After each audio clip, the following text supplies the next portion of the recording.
people, welcome back to my channel. Yes, today I will be taking you guys to watch with me Arise morning show where Bola Ahmed Tinubu, our Nigerian president, will be commissioning army barracks in Abuja, and the army barracks was named after his name. So a lot of people say you don't supposed to name the barracks after his name. People were twisting. As we'll be watching this video, we'll be seeing a lot of twists that people were twisting, condemning. Why some, will say, yeah, it's right, yes. And secondly, we'll be watching where Shettima, the vice president of Nigeria, went to Switzerland for an Davos conference. And in that conference, it made a statement that he don't believe in it. Neither he believes in partnership. A lot of people came out. When it comes to things like this, some people will agree, while some people will disagree. So anyway, a lot of things that has been trending, when Trump, the U.S. president, were urging people to come to U.S. for business, that they would give them a very low taxes. Yes. So a lot of, things will be happening in this video. Please, guys, if you have been watching and you have not subscribed, do me a favor to subscribe, share this video, like, and I will be very, very appreciative. Thank you. Anyway, let's just go. The main person that I always like in this morning show is Rufai. And you guys will be hearing what Rufai will have to say concerning all this thing. Thank you very much. And let's just watch the video together. Please drop your own opinion in the comment section. I would like to read more of your own opinion. I will still speak my own opinion after this video. Thank you very much, and let's watch together. Unwavering commitment to their welfare. The Armed Forces Complex is to honor the unbroken spirit and dedication of the men and women who serve our great nation. Thank you for that unbroken spirit.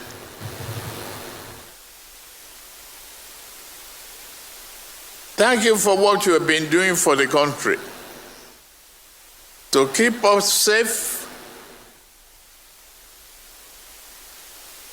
and building our confidence for a respectable, peaceful Nigeria. I salute you. And I'm ready to back you.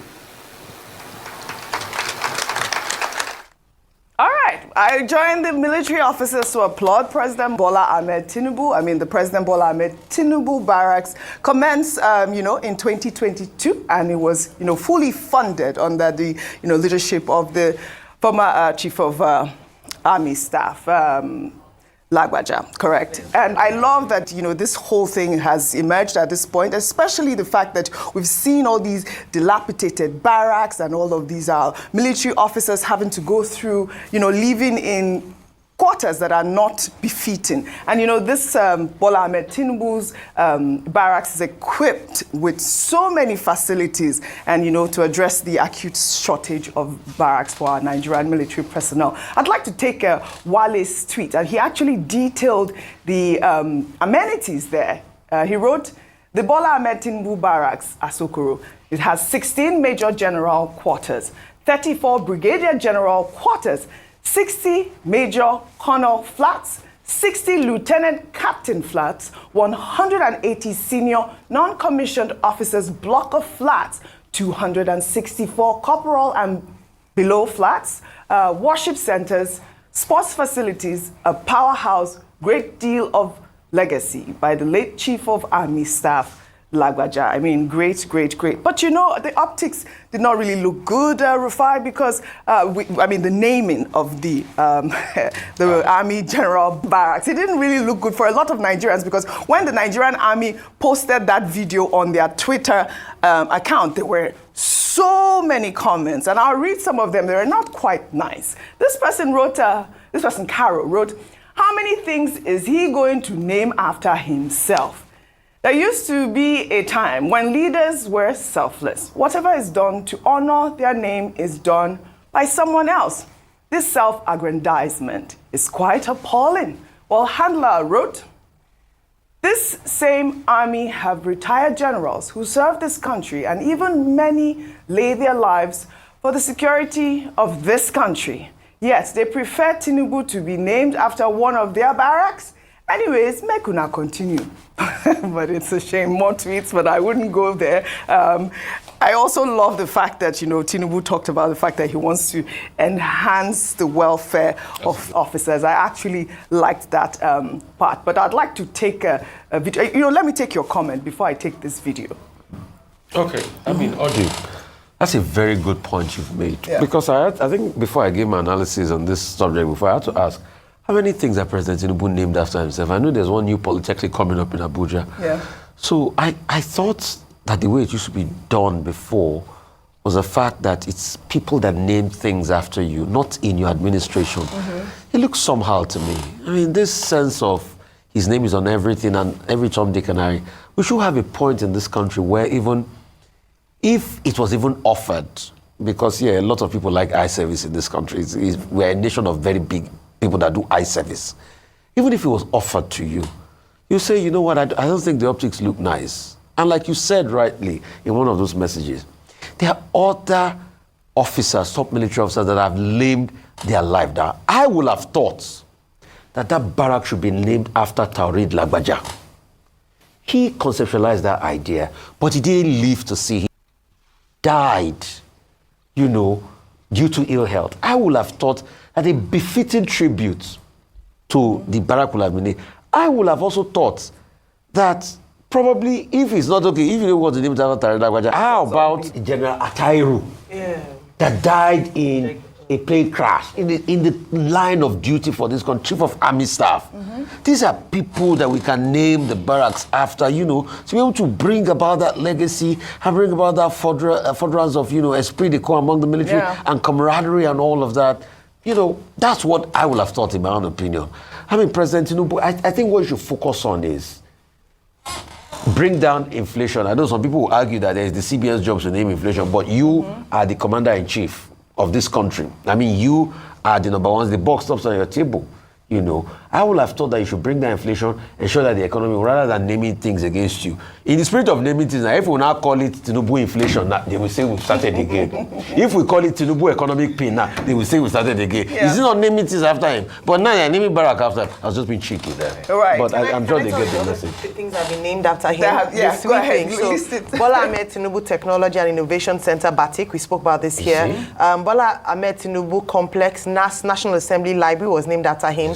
Bola Tinubu Polytechnic, and now this. In fairness to the president, he's not the one naming these things after himself. It's people, and it's just the culture of sycophancy that you talked about, Rufai, just a few minutes ago. But he does have a right to say, you know what, I don't want to take this on. Let someone else, after he's done with his tenure, whether one or two, what people would then judge is how well he served the people, and in honor of that, then give him, if they want to even build an epitaph in his honor, then it's up to the people. But I think he doesn't speak very well, you know, for almost everything, and people coming to Babasa, please, this is after your name, this is after your name, doesn't speak very well at all. All right, I mean, talking about, you know, let's just speak about the enhancement of the welfare of officers, which he promised during his speech. And, you know, I think I heard you earlier, Dr. Bati, talking about even, you know, commercializing these officers already. I mean, we have seen videos where men of the Nigerian army have been caught on camera extorting money from motorists, even police officers,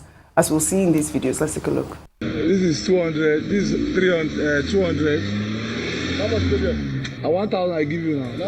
As Nigerian military officers, we don't even know if some of them are actual police officers or they're just extorting money. But we also had a story of a Linus Monday, a retired police inspector who was caught embarking on an illegal stop and search operation back in 2022. Now he's back in the news because of these sort of conversation. But I hope that starting with the welfare, even having their barracks uplifted, and that's Monday there, the welfare of our police officers, our military men have to be on top. Yes. Well, welfare is perennially something that is very important when we talk about our law enforcement agents. Because of welfare considerations, we have had stories of soldiers deserting the war front. Either their allowances are not paid on time, or they are not allowed to go home, or their widows are not properly taken care of, or their accommodation is not good enough. The same with the police. One Inspector General of Police after the other will come and say, oh, we will look after, the rank and file, we'll give them better accommodation. So it's always been an issue. In the case of the soldiers, these are men and women who have elected to lay down their lives for Nigeria so that we can sleep at home, as President Tinubu was pointing out. So there's nothing that government does for them in terms of welfare that is too much. Yes. And I said earlier that President Tinubu is Commander-in-Chief of the armed forces. He has the responsibility to look after the troops, just as the service chiefs also have a responsibility to look after their men. Corruption. Well, we have issues. Again, it has to do with welfare, as you have suggested. One, many of these retired officers don't get paid. The policeman, Linus Monday, you called him, that decided to turn his own house into a police station and remained in service after he had retired. He's just telling people that, well, he's retired, but he's not tired. And he still has a stomach. He has to feed. So for him, it will be a survival kind of thing. But does that justify it? No. For him to go and print his own ID card and be collecting and extorting money. A soldier extorting money from motorists, even giving change. Well, that is very strange. Once upon a time in this country, soldiers were duly regarded because they didn't ask civilians for money. But the problem we have is that over the years, soldiers are now being used to do police work. This is it. They now do police work to such an extent that they have been civilianized. So you don't know the difference between bloody civilians and bloody soldiers anymore. That's why, you find this kind of situation. But what we insist upon, whether it's the police or it's the military, is that, officers should be professional. And when any bad egg is identified, the authorities, the hierarchy, should inflict, the right kind of punishment within what they call their orders of procedure that these officers may have violated. As to Bola Ahmed Tinubu barracks, well, without necessarily, going back to what has been said, I just want us to note that virtually every former head of state or president has barracks named after him. You have Gowon Barracks in Abuja. You have Buhari Barracks in Abuja. You have Goodluck Jonathan Barracks in Ohafia. You have Yaradua Barracks, I think that's also in Abuja. So after a fashion, the military establishment tends to honor every commander-in-chief. And, because you are commander-in-chief, when there is a project, they name it after the commander-in-chief. So it's not as if Bola Tinubu has done something that goes against the precedents. All the former heads of states have barracks named after them.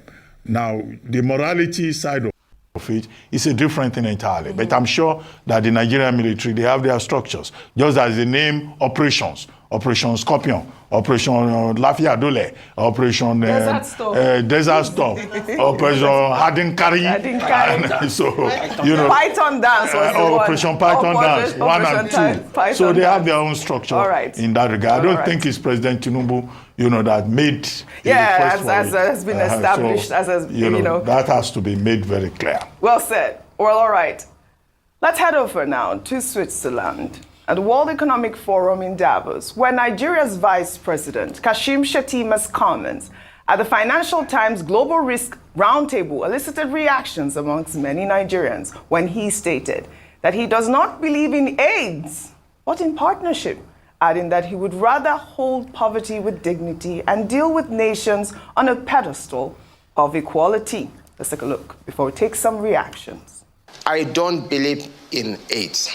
I believe in partnership. I would rather carry my poverty with dignity and deal with people and nations and companies on a pedestal of equality, not a master-servant relationship. I don't come with a begging bowl. My continent is the richest in the world. And the trajectory of global growth is facing Africa, and Nigeria will make or mar that transition. So I move in with confidence, with cautious optimism, with hope for a better tomorrow. But most importantly, I believe that the youth of Africa are the drivers of change in Africa. Well, I like that last comment where he said the youths are the drivers, youths in Africa especially are the drivers of change. But you know, his comment about partnership and not believing in aid, it's gotten a lot of reactions when we posted this video on our Twitter handle. Let me take some tweets. This is from Chef Law, who wrote, "Partnership care. With over $40 billion in debt and 133 million Nigerians in poverty, this dignity speech sounds like Crusoe. Who is partnering with someone that can't pay their bills without borrowing?" Well, Tochukwu wrote, "All talk, no action. Nigerians have watched their wealth diminish since this administration took office. The government ignores basic economic principles, focusing on excessive taxation instead of industrialization, which has historically driven national development." And finally, Frederick wrote, "Provide electricity, good roads, security, and foreign investors will beg to come in. Some of the traveling up and down by Tinubu and Shettima could be done by our ambassadors. Nobody can convince me that Nigeria is poor. We're too endowed and blessed to be poor. Beg or borrow, we simply need creative leadership." And that is the main point, creative leadership. But what are your thoughts on the fact that, you know, Kashim Shettima goes out there? I mean, this is not the first time we hear him. Even, you know, he's always like putting Africa, Nigeria, really. I love that, that he doesn't believe in aid. Yes, I love it.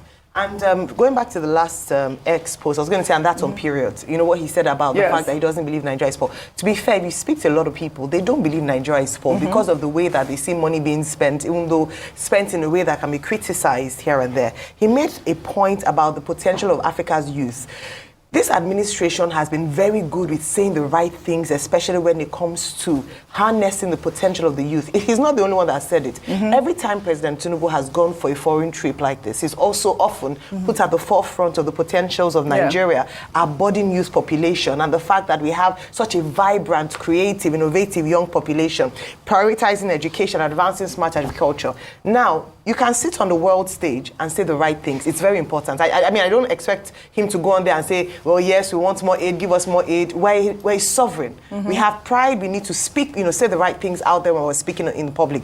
But the most important thing is to put action where it needs to be put. And not just say these nice things, but not actually put in effort to, you know, to really emphasize the words that you said. So when we talk about developing the youth in Nigeria, absolutely. The youth in Nigeria have a lot of untapped potential. If you look at the Ministry of Youth, every year a huge chunk of amount of money is budgeted for that ministry. But in all fairness and in truth, we don't see a lot of outcomes. It's only low-level projects, maybe giving out cash and doing one project that is not really affecting. Deal with the issues that the youth have. Deal with unemployment so that the people have gainful employment and we don't, an idle hand doesn't lead to the devil's workshop. Deal with the issues around good education, affordable education. Thank God for the NEL Fund, which is one of the legacies of this administration. Deal with, he talked about education. Deal with quality education in Africa and let the young people actually have a potential to compete with their peers around the world. Agriculture, he mentioned, absolutely. We've often talked about it. We've had conversations here with farmers, stakeholders about how they can invest in that sector to make it better.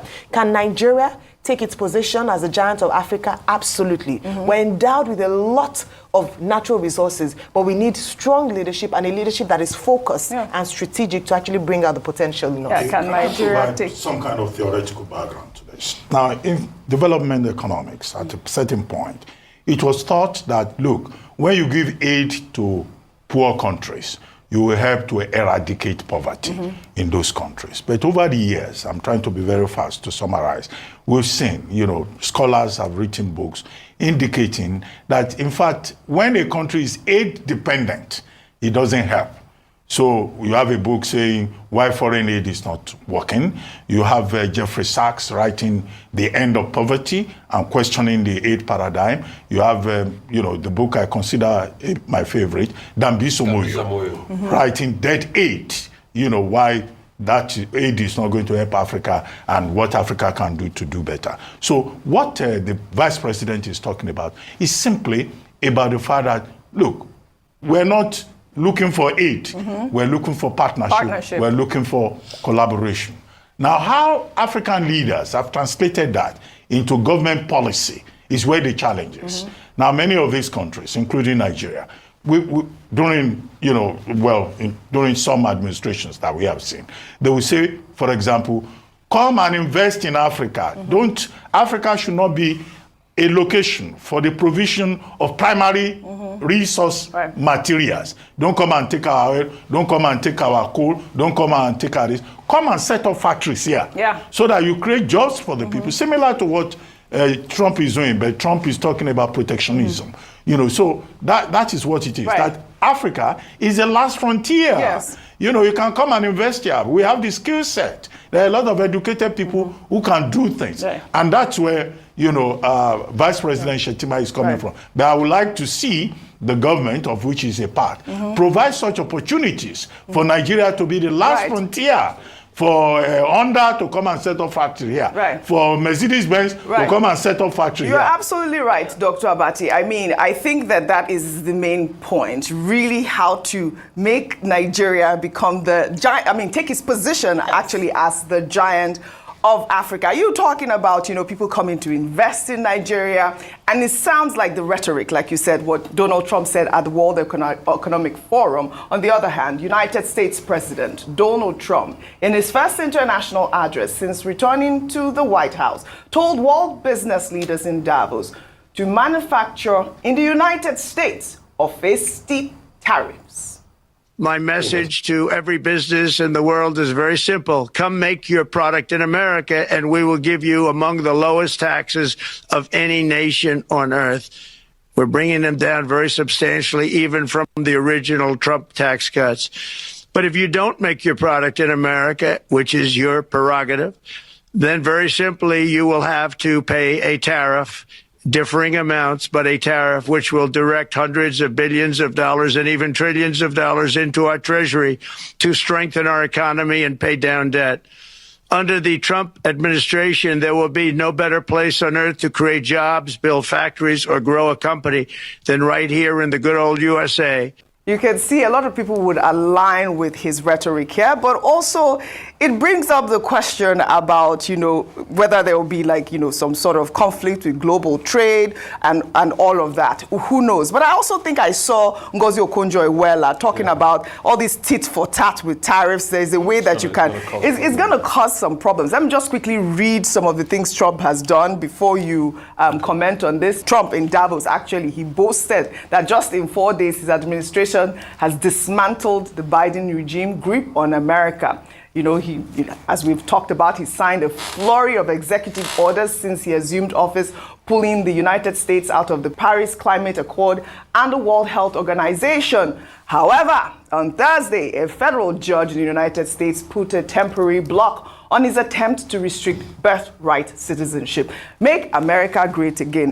That will continue to be challenged. I know he says he's going to go to the Supreme Court, go all the way to the Supreme Court to challenge that. But what are your thoughts on his idea about manufacture in America? Yeah, so he makes a point as regards manufacturing in America, but it also shows a great level of delusion in Trump's thinking. You see, Trump is pretty much an old school man in his thinking. the way of the economics of the world has shifted. So it's not longer like the 1960s and 70s where people get a lot of manufacturing jobs. Most of those manufacturing jobs globally have been shaped by service industry jobs. And that's what Ngozi Okonjo-Iweala was saying, that Trump keeps shouting, Americans keep shouting, they've lost 2.5 million manufacturing jobs, they are taking our jobs in Mexico, they are taking our jobs in... But you have also developed new sectors in new industries that they never existed before when those manufacturing jobs were existing. Take, for instance, the digital service sector, 7.5 million new jobs. As at 1998, 1999, if I told you that there's somebody called a blogger, you would never believe it happens, or a content creator. But today, rather than a content creator working in a factory line, people like Androlita and Pella are on TikTok, and they are making a lot of money and creating new industry. That's a digital service sector. And in most of all those new jobs are coming. So it doesn't have to be about manufacturing again. Manufacturing itself has shifted, and there are way more new economies. So him talking about manufacturing and him trying to undo what Biden has done, what Biden simply did is open avenue for the new green economy, which is creating a lot of new jobs with green economy, renewable fuel and fossil fuel and all of that. And, you know, limiting fossil fuel, making the economy cleaner.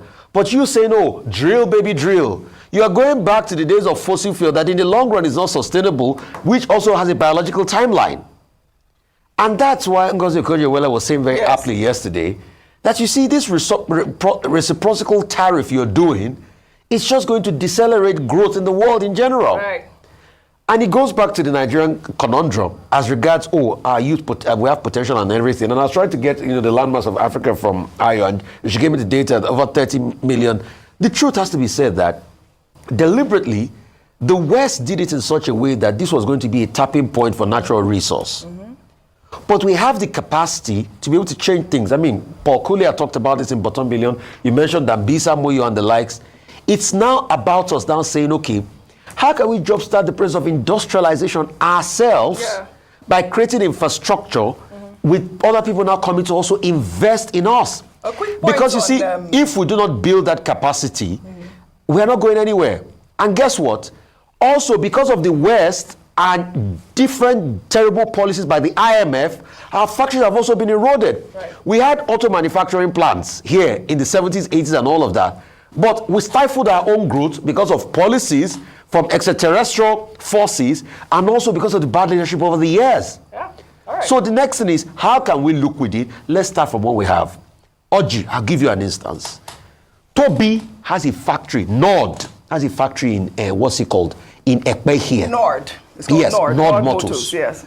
Ask the Lagos State government, how many of the cars of their top executive is from Nord? We always talk about so if Innocent. they cannot start, Innocent is there. How many people are patronizing? So if we cannot start by patronizing our own within, how can we build the new factories of the future? That's the question. So we must look within. It's not just about saying, come and invest with us. All right. How many innocent cars are we buying? All right, talking about strong leadership. In another development, the president of the Nigeria Labour Congress, Joe Ajaero, has faulted the Minister of Power, Adebayo Adelabu, over electricity bans and migration plans. Ajaero spoke on live television, saying that the practice of putting people in different bands of electricity is discriminatory, and also slammed the service-based tariff, calling it the highest form of 419. Now, the ministry is talking of migrating from band A to band B. That's the highest level of 419 one can think of. Who is in band A and who is in band B? Is it based on geographical area that you have band A or band B? Some communities are still off. They are not getting anything. And you don't even know the band where they belong to. And if you check, the calculation, what's the band A, what is band B? In countries of the world that are targeting 24/7 power supply, why would somebody be talking of band A, band B? Why will you discriminate? I like that point. Let me take a tweet. This is from Clem, who wrote, electricity and clean water supply are considered utility services and as such should be seen as basic human right, free from discriminatory pricing. Since the federal government allowed such, it created another form of classism. That is inimical to the advancement of its citizens. We also saw, this week, students of the University of Ibadan in Oyo State, they've endured a power outage for over 80 days at the University College Hospital. On Wednesday, they staged a peaceful protest to demand immediate action. Let's take a look.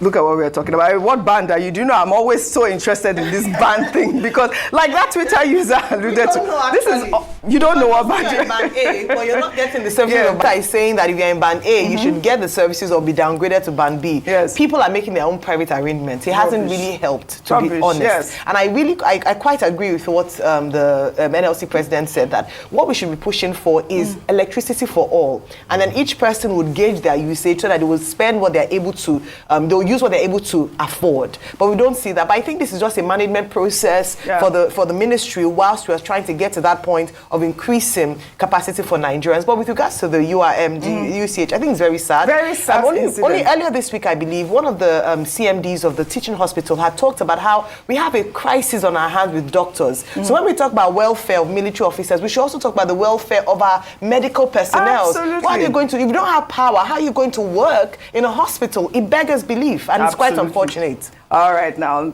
should we take our final story? Because it's Friday, under entertainment. Well, another video has emerged from the movie Audition, where actress Ngozi Ezonu scolded two ladies who were not wearing braziers to the audition. Well, over the past week, there's been a debate online on how young women should dress to an audition after the actress laid out rules that women coming to her audition without wearing a bra will not be seen. Well, in this video, the actress was seen asking the ladies if their choice of outfit could be worn to an interview. Well, let's take a look before we come back for a discussion. If you were going for an office job, would you dress like this? Would you dress like this? Put your hand down.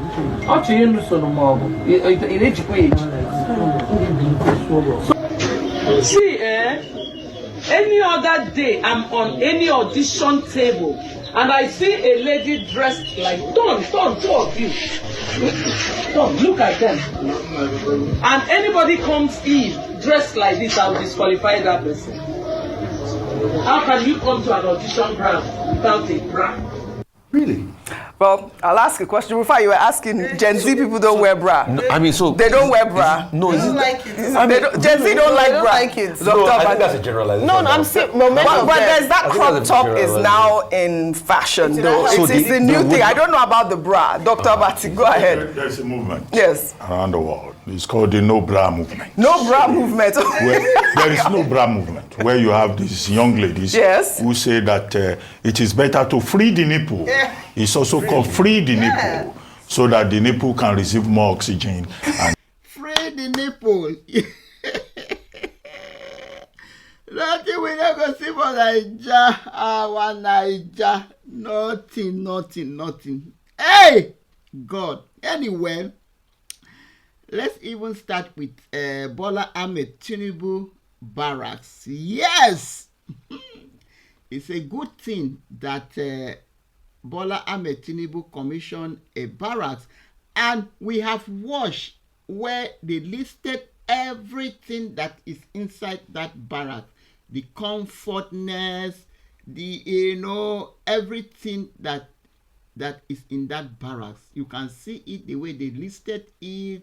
So I believe for you people know that anything that started in Nigeria, it will always end up jaga, Before you know now, they will start destroying the things that inside the barracks, inside the flat, everything. Before you know that, they will start stealing things from, because every barracks they built in Nigeria, when it was new, it's always very, very beautiful. They have everything inside. But with time, everything will jaga. Okay, come to the naming the barracks after Bola Ahmed Tinubu.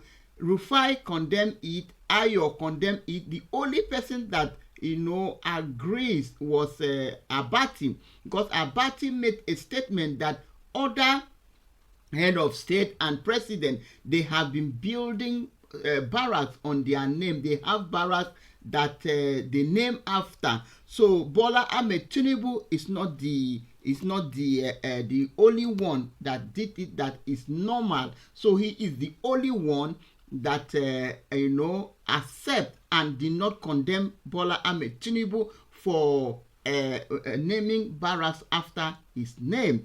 Anyway, and he still make a statement that is going to enhance all their like salary. It's going to pay them well. It will enhance, which means it's going to increase their salary. Yes, so that is very, very good if they will true do it, because what we always see in this administration is only promising promises that we have seen in this administration. If they take it to market, they will not see people. The promises is even more than the people that is going to buy the promises. We have been seeing a lot of promises. We will do this, we will do that, we will do this, we will do that. That's what we have been seeing in this administration. So I pray it happens. Yes.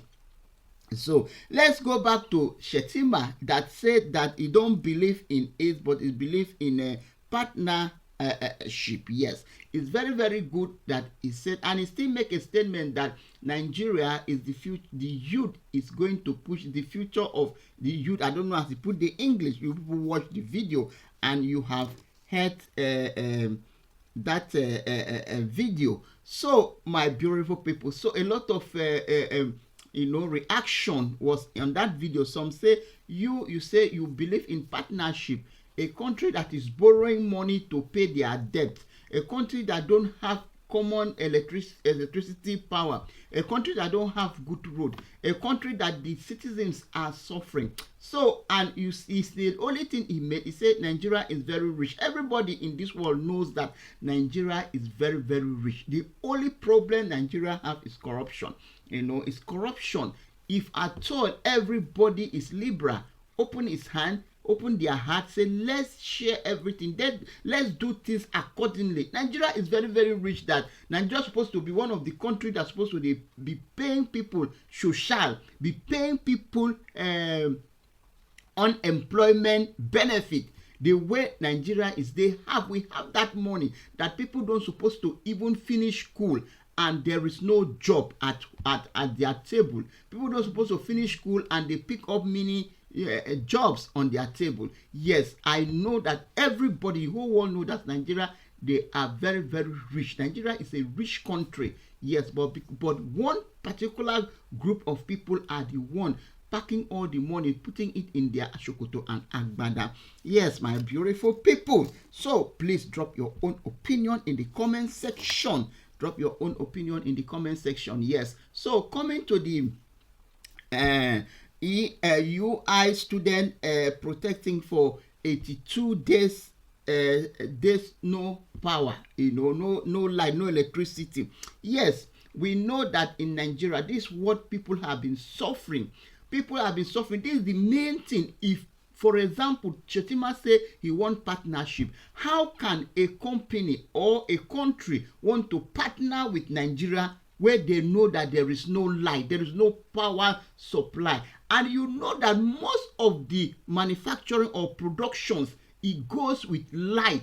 You need light, you need power to be able to enhance your business. You need power, like light, electricity, power to do a lot of things. There's no factory that you will come to Nigeria or you come to anywhere to build that will not need that electricity power. You need that power to power whatever you are doing. If you want to come to Nigeria and say, okay, we want to build a car factory or a car manufacturing factory, you need light to join the parts together. You need light to do everything. When there is no light in Nigeria, how can a country or other country come to Nigeria to partner when there is no security in Nigeria? So that one is how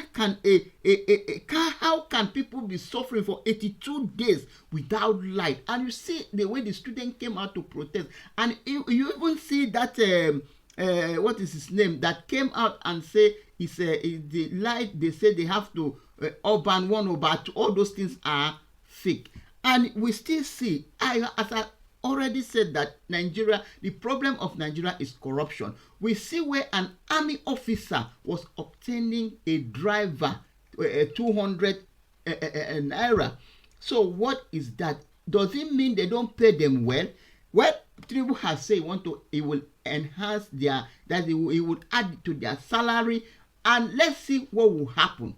Where an army officer is doing a policeman work the way Abati already said, standing on the road, asking for drivers to give you 200. For example, now, if that driver that he is asking 200, if he have a lawful thing in his boot, how can he didn't even check the boot? We saw the video. He didn't even check the boot. He didn't even check anything. What of if that man has a lawful things, or he has things that he don't supposed to go with, or he has a human being head on his boot? How will you know when you are on the way collecting more to 200?